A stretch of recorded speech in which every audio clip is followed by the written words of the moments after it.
Hello everyone, my name is Jamin. Thanks so much for visiting my channel. In this video, I have a Dell XPS 15, the 9575 laptop. I'm going to show you how to get inside, access your heatsink assembly, including your fan and your CPU. So first thing, power down your computer the correct way. Make sure it's off and unplugged from your charger. We're then going to flip it over to access our bottom case screws.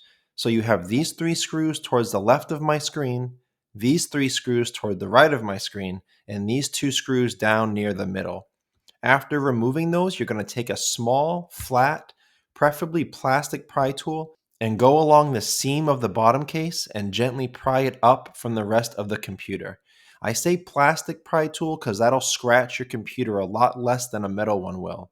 Also, try not to get it too far into the computer. You could damage internal components. Just keep it on the edge, nice and firm but slow. And if you get stuck going in one direction, leave it, go to the other side, start there, and go in the other direction. After you get your bottom case off, this is what you're looking at for the inside of your computer. Now, while you're taking your bottom case off, as a general computer repair side note, whenever I'm working on a computer in my shop, it's sitting on an anti-static mat. Either that or an anti-static bracelet are great ideas to avoid damaging anything in your computer when you're working on it. If you would like any help with any tools or supplies for your project, there will be a link below in the description. It'll have a list of all the tools and supplies that I use in my shop. Also, there'll be another link there. That will be a list to all the replacement and upgrade parts for this specific model computer. Now, before touching anything in a computer, it's always best to either remove or at least unplug your battery. A computer is safest to work on when as little power as possible is running through it. The way you get the battery out, you have to undo all these screws here. All the arrows are pointing to all the screws you need to undo on the battery. In order to unplug the battery, it's plugged in under this piece right here. So you would have to take these two screws out, bend this back a little bit, and then you can unplug your battery. As with any wires in a computer, try to avoid pulling on the wires. Sometimes you can damage them or you can pull them right out of the plug. So try to use your fingernails or a pry tool to wiggle that plug out of that port. If you have to apply some pressure to the cables, just be careful when you do it. But that's how you would unplug your battery. And as another side note, if you're doing any other operation in the computer and you're unplugging your battery first, you can also just use this switch. This computer model has a cool little switch right here where you slide that up, that disconnects the battery from the motherboard, making it safer to operate on. Okay, so now that the battery has been removed or at least unplugged, it's safe to proceed into the computer. This is your fan assembly right here. You're looking at 1, 2, 3, 4 screws near these arrows to get your fans up.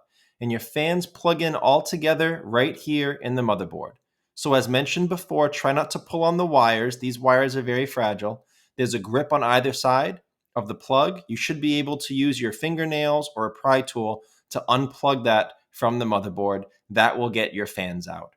As a side note, guys, if you're here because your computer is overheating, or if for any other reason you need to remove your heatsink assembly and you expose your thermal paste to air, you definitely want to reapply that thermal paste.